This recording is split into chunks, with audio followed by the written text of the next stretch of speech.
Good evening, Your Majesties. Good evening, Windsor.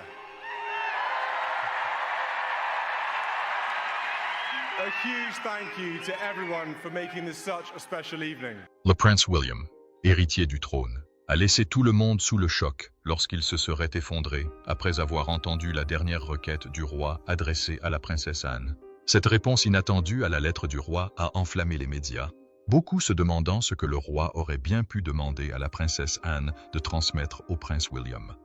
Bien que diverses spéculations aient circulé sur le contenu du message, la tension montait au palais de Buckingham. Et chacun observe et s'interroge sur la prochaine action du prince William. Curieux de connaître la dernière requête du roi, rejoignez-nous pour tout savoir. William s'effondre après avoir reçu le message du roi Charles. Le roi Charles, 75 ans, est confronté à des problèmes de santé depuis quelques mois en raison de son âge. Cela l'a conduit à opérer des changements cruciaux au sein de la monarchie. Alors que le prince William était occupé avec sa famille, le roi Charles a formulé une dernière requête inattendue, rédigée dans une note manuscrite spécialement pour William. Mais que contenait cette note destinée au prince William? Continuez à regarder pour le découvrir. Après que le roi Charles eut terminé d'écrire son message, il demanda à voir la princesse Anne, sa sœur bien-aimée, et en qui il avait eu confiance pendant toutes ces années. La princesse Anne accepta la dernière requête du roi et se rendit immédiatement chez le prince William. Ce dernier fut surpris de voir Anne, et elle lui remit le message. Guillaume l'ouvrit sans tarder, mais la lecture du message le laissa sous le choc. Il se serait effondré, submergé par l'émotion et trop muet pour répondre. Les quelques membres du personnel présent furent choqués par la réaction de Guillaume, qui suscita aussitôt diverses spéculations sur le contenu de la dernière requête du roi. Une source proche du dossier, présente lors de l'effondrement, a déclaré que la réaction de William avait tout révélé. Visiblement secoué, il s'est effondré sur une chaise lorsque le mot lui a glissé des mains tremblantes. La princesse Anne a rapidement ramassé le mot et l'a rangé en lieu sûr, puis s'est précipitée pour aider William à retrouver son calme. William a passé le reste de l'après-midi avec la princesse Anne. Leur conversation aurait duré plus de 2 heures avant qu'elle ne quitte discrètement la résidence. Tout cela indiquait qu'Anne et Guillaume étaient tous deux stupéfaits par les demandes du roi Charles. Et le message contenait quelque chose de totalement inattendu. Mais qu'avait bien pu écrire le roi Charles dans ce message qu'il ne pouvait pas révéler à Guillaume par téléphone? Serait-ce un changement dans la future ligne de succession? Ou peut-être un lien avec la reine Camilla? Si peu de choses ont été dites publiquement sur l'état émotionnel de Guillaume depuis l'incident, il est clair que ce n'est que le début d'une histoire bien plus vaste qui se déroule derrière les murs du palais. Alors, qu'a dit exactement le roi Charles au prince William? Restez dans les parages pour le découvrir. Les observateurs de la famille royale, les initiés et des millions de personnes à travers le monde sont curieux de connaître le contenu de la dernière requête du roi.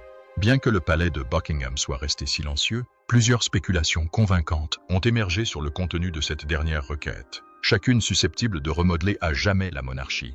La spéculation la plus répandue parmi les observateurs de la famille royale est que le roi Charles aurait exprimé un profond désir d'unité entre ses fils et aurait demandé à William de pardonner au prince Harry et de trouver un moyen de le réintégrer au sein de la famille royale. Ce n'est un secret pour personne que William et Harry sont séparés depuis des années. Depuis 2016, les tensions ont commencé à monter, notamment après que Harry a commencé à fréquenter Meghan Markle. William n'approuvait pas pleinement l'évolution de leur relation et conseillait à Harry d'y aller doucement. Cependant, Harry ne l'écoutait pas. William s'en prit alors au frère de leur défunte mère, Charles Spencer. William fit part de ses inquiétudes et demanda à Charles Spencer de parler directement à Harry. Cette décision irrita profondément Harry. Il se sentit trahi par l'ingérence de son frère, estimant que William ne soutenait pas sa relation et cherchait à monter la famille contre Meghan. Ce moment marqua le début d'une rupture entre les frères. Bien que Harry ait épousé Meghan, les tensions ne s'apaisiront pas entre eux. Leurs conflits internes persistèrent, qui s'aggravèrent lorsque Harry décida de se retirer de ses fonctions royales en 2020. Cette décision n'a pas été soutenue par le prince William, bien qu'il fût conscient de certains problèmes auxquels Harry et son épouse étaient confrontés, notamment la réaction négative du public et les critiques des médias. Williams ne s'attendait pas à ce que son frère agisse aussi brusquement, ni à ce qu'il participe à une interview télévisée nationale avec Oprah Winfrey, où ils ont exposé les raisons de leur départ du palais et critiqué la famille royale. Lors de l'interview avec Oprah Winfrey, Meghan et Harry ont donné l'impression que la famille royale était sans cœur. « Je dois faire ça pour ma famille. Ce n'est une surprise pour personne. C'est vraiment triste d'en être arrivé là. » Harry a déclaré que Même si la famille royale était au courant des articles de presse virulents à son égard et à l'encontre de Meghan, elle n'avait rien fait pour corriger ce récit préjudiciable. Meghan a également décrit son passage au sein de la famille royale comme la pire période de sa vie. Ces révélations préjudiciables dépeignent la famille royale comme une mauvaise personne. Mais ce n'est pas tout. Après le départ des Sussex du Royaume-Uni et le décès de la reine Elisabeth II, le prince Harry s'est retrouvé impliqué dans plusieurs batailles juridiques contre les ministres du roi. Il les a poursuivis en justice pour tenter de recouvrer sa sécurité royale. En 2020, lors des départs de Harry et Meghan de la famille royale, il a été révélé que la famille royale avait décidé de ne pas assurer la sécurité de leur fils, Archie, pendant leur séjour au Royaume-Uni. Harry a exprimé à plusieurs reprises sa frustration, affirmant qu'il doutait que ses enfants se sentent un jour liés à son pays natal en raison de l'absence de garantie de sécurité. Il a ajouté que la seule fois où une protection lui avait été offerte, c'était lorsqu'il avait été personnellement invité par le roi à se rendre au Royaume-Uni. Des rapports ont révélé que la bataille juridique de Harry concernant la protection royale a rendu quasiment impossible pour le roi de le contacter ou d'exprimer une opinion sur le sujet, car tout ce qu'il aurait pu dire risquait d'être utilisé au tribunal par l'équipe juridique de Harry. Cela a créé une distance émotionnelle et physique importante entre le roi et son fils. Bien que Harry ait tenté de réparer cette relation brisée, le roi Charles et William auraient tous deux ignoré ses appels et messages. Après tout, c'est Harry qui a choisi de s'éloigner. Il a donc dû vivre avec les conséquences de cette décision. Cependant, il est probable que Charles, désormais en mauvaise santé, ne souhaite pas quitter ce monde sans avoir vu ses fils réconciliés. Il espère apparemment la paix entre eux.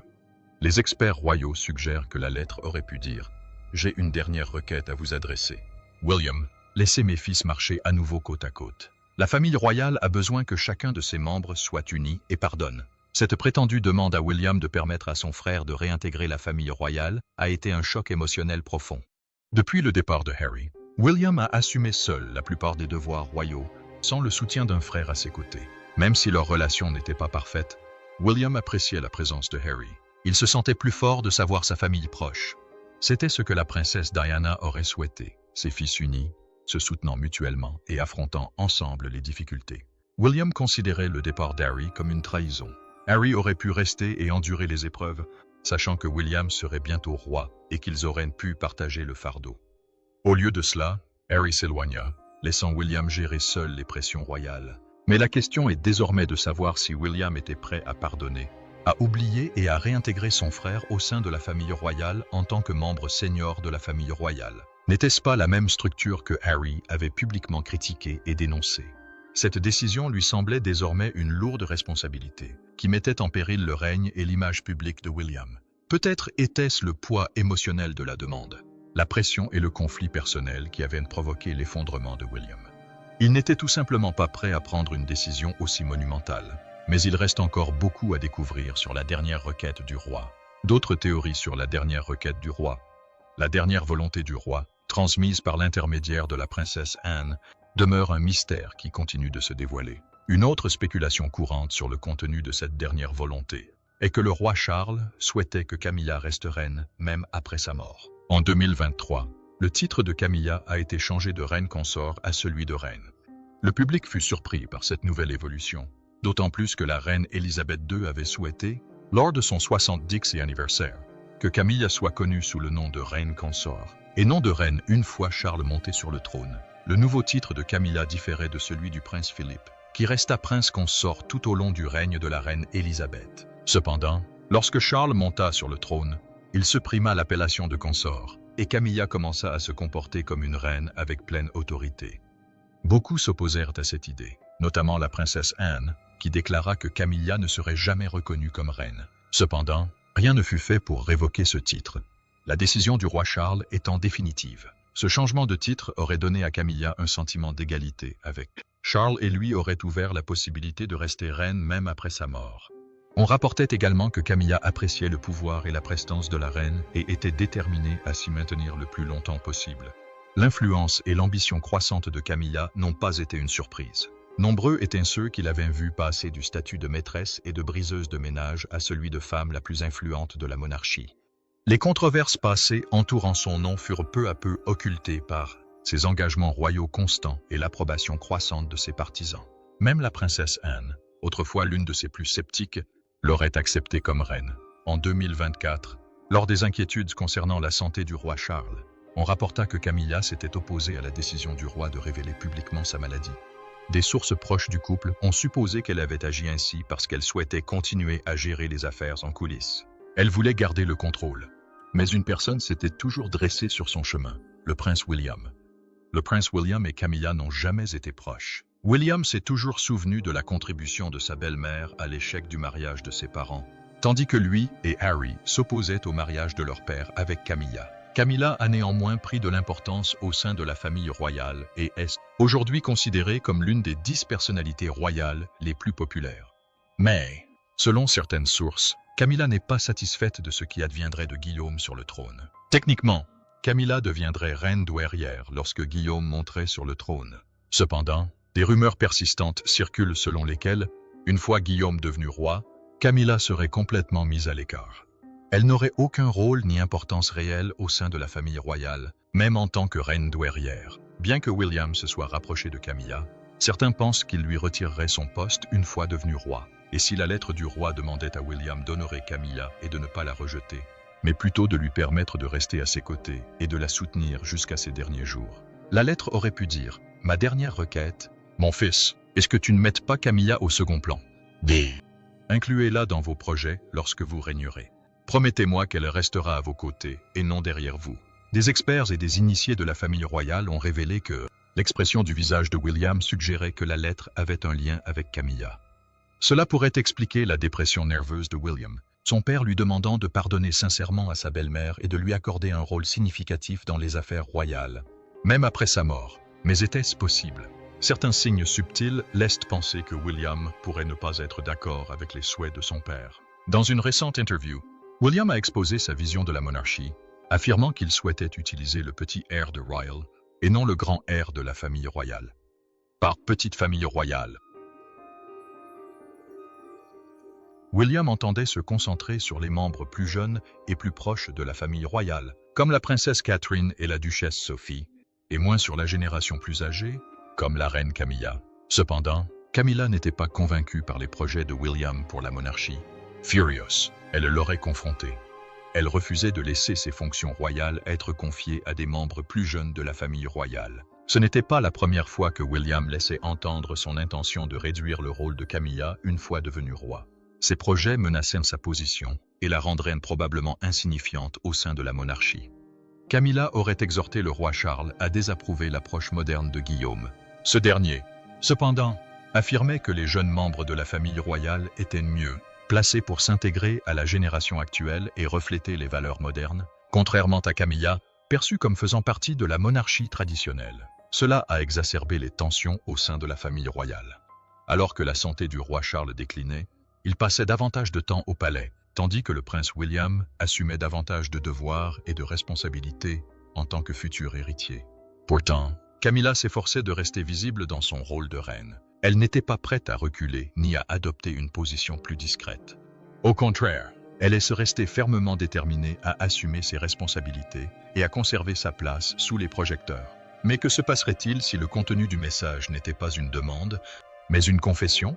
Des spéculations circulent depuis longtemps sur les documents cachés par le roi Charles après la mort de la princesse Diana. Ces documents cachés comprennent des lettres, des journaux intimes et des écrits personnels qu'elle avait conservés. Mais tout cela fut discrètement gardé secret, jamais rendu public. Des experts royaux ont suggéré que le roi aurait pu décider d'avouer certaines choses à Guillaume, alors que sa maladie s'aggravait et qu'il craignait de ne pas survivre. Il aurait peut-être choisi d'écrire directement à Guillaume, plutôt que de le voir physiquement, probablement par honte ou par peur que quiconque entende leur conversation. Après tout, on dit que les murs du palais de Buckingham ont des oreilles et des observateurs qui épient constamment. Se pourrait-il que le roi ait écrit « Il est temps que vous sachiez la vérité sur votre mère » Un tel message aurait pu bouleverser Guillaume au point de le faire s'effondrer. Une révélation aussi puissante le transformerait non seulement, mais pourrait aussi influencer l'histoire royale telle que nous la connaissons. Mais quelle vérité Charles voudrait-il révéler à son fils au sujet de Diana? Peut-être ses dernières volontés pour ses fils? Des lettres secrètes, jamais dévoilées au public? Ou peut-être la version de Charles de ce qui s'est réellement passé entre lui et Diana? Si Diana avait partagé sa version des faits avec le monde entier lors de ses célèbres interviews, Charles était-il prêt à dire la vérité maintenant? Bien que de nombreuses spéculations aient circulé sur le message final du roi, le public, les initiés et les observateurs de la famille royale retiennent leur souffle, attendant un simple indice, notamment de la part du prince William. Cependant, les lecteurs du langage corporel ont remarqué un changement chez William depuis la réception de la dernière demande de son père. William serait plus calme et réservé. Ses expressions faciales semblent plus lourdes et distantes. Comme on l'a vu lors de sa dernière participation publique, on constate un changement chez lui. Ce qui était écrit dans ce mot révélait une autre facette de William. Ce message avait un poids qui pèse désormais sur son cœur. Mais l'histoire ne s'arrête pas là. Restez avec nous pour en savoir plus sur le fardeau que le prince William porte discrètement. Les difficultés du prince William face à la pression royale.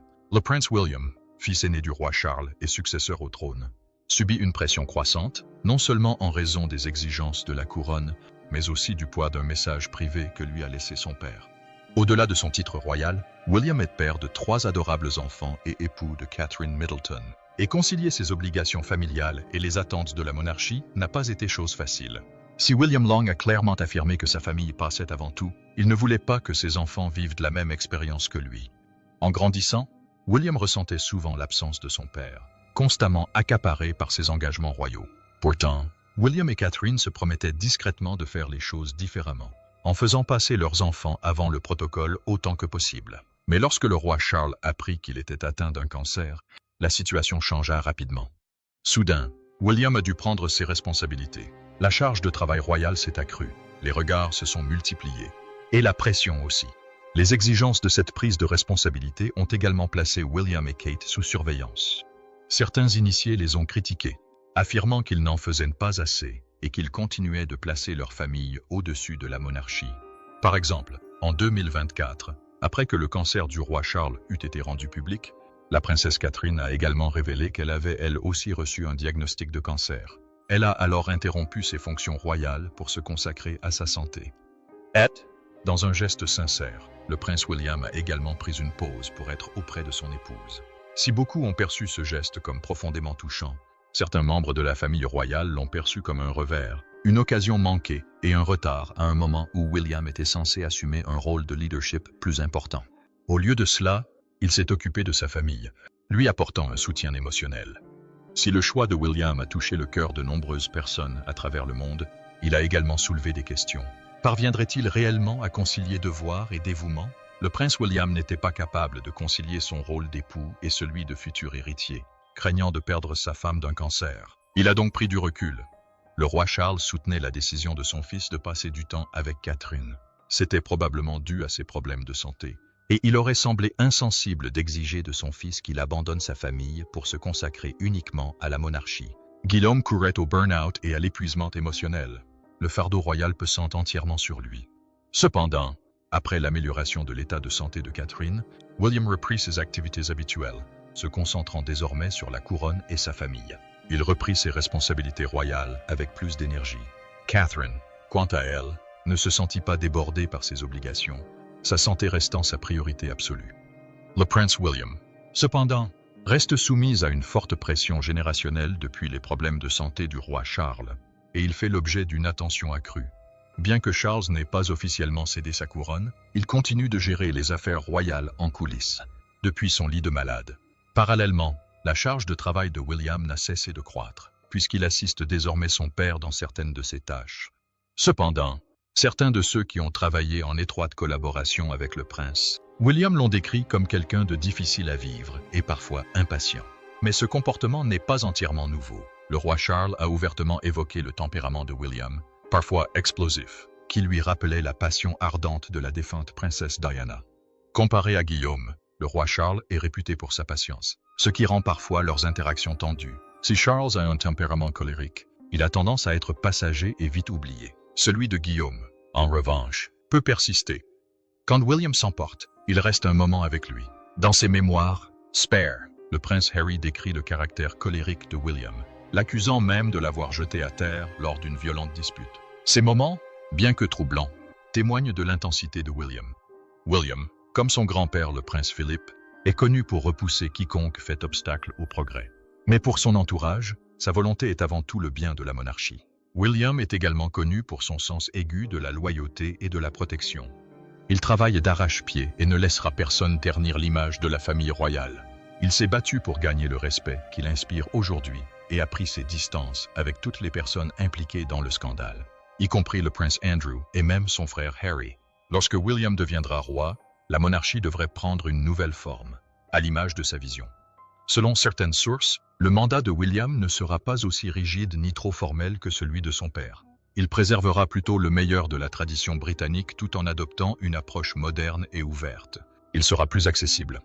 William et Catherine sont tous deux reconnus pour leur intelligence émotionnelle et leur aisance relationnelle. Ils ont toujours privilégié le contact personnel avec les citoyens, plutôt que de se contenter de jouer les personnages protocolaires. William compte également se concentrer sur des projets porteurs d'avenir, ceux qui ont un réel impact, plutôt que de se contenter d'assister à des inaugurations ou de se faire photographier lors d'événements sans grand impact. De son vivant, la princesse Diana avait déclaré qu'elle élevait un futur roi qui porterait la monarchie au XXIe siècle. À bien des égards, William poursuit ce rêve, une renaissance discrète de la monarchie, alliant le meilleur de la compassion de sa mère à la force de sa grand-mère. Quoi qu'il en soit du message du roi Charles, une chose est sûre, le prince William est prêt à devenir un grand roi, et peut-être même meilleur que son père. Et peut-être seulement, le prince William est la version de la royauté que le monde moderne attendait. Selon vous, que pourrait écrire le roi Charles au prince William pour le faire s'effondrer? Dites-nous ce que vous en pensez dans les commentaires. N'oubliez pas d'aimer, de partager et de vous abonner pour en savoir plus. Cliquez également sur la vidéo suivante, affichée sur votre écran. Vous allez l'apprécier.